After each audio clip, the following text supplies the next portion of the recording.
നമസ്കാരം, മലയാളി വാർത്തയിലേക്ക് സ്വാഗതം. ഭൂമി ഇടപാടുമായി ബന്ധപ്പെട്ട് 10 ലക്ഷം രൂപ കൈക്കൂലി വാങ്ങുന്നതിനിടയിൽ Kadayannur land revenue tahsildar Joseph ആന്റണിയെ വിജിലൻസ് അറസ്റ്റ് ചെയ്തു. ഇയാളോടൊപ്പം ഇടനിലക്കാരായി പ്രവർത്തിച്ച ഷിബിൻ, കണ്ണൻ എന്നിവരും പിടിയിലായിട്ടുണ്ട്.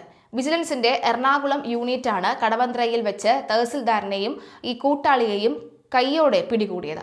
സംഭവത്തിൽ കൂടുതൽ റവന്യൂ ഉദ്യോഗസ്ഥർക്ക് പങ്കുണ്ടോ എന്ന കാര്യത്തിൽ വിശദമായ അന്വേഷണം നടത്തുമെന്ന് വിജിലൻസ് വ്യക്തമാക്കി. എളമക്കര സ്വദേശിയായ ഭൂവുടമയിൽ നിന്നാണ് ഏജന്റുമാർ മുഖേന 10 ലക്ഷം രൂപ കൈക്കൂലി ആവശ്യപ്പെട്ടത്.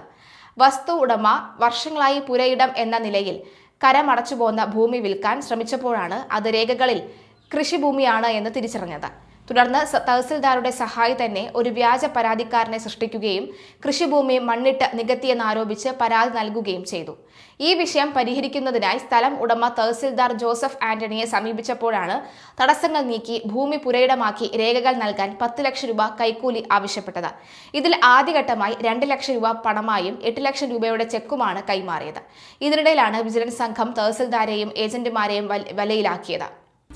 കേസ് കെട്ടുകളിൽ ഇതുപോലെ ഡമ്മിയായിട്ടുള്ള പരാതിക്കാരെ ഏജൻറ്റുകൾ പരാതിക്കാരായി വന്നിട്ട് അവരിലൂടെ സെറ്റിൽ ചെയ്ത് കാശ് മേടിക്കുന്ന ഒരു പരിപാടിയാണ് ഇവിടെ നടന്നത്. അതനുസരിച്ച് നമുക്ക് ഇൻഫർമേഷൻ കിട്ടിയതിൻ്റെ അടിസ്ഥാനത്തിൽ 2 ഏജൻറ്റുമാരെയും ഇതിലേക്ക് നമ്മൾ അറസ്റ്റ് ചെയ്തു.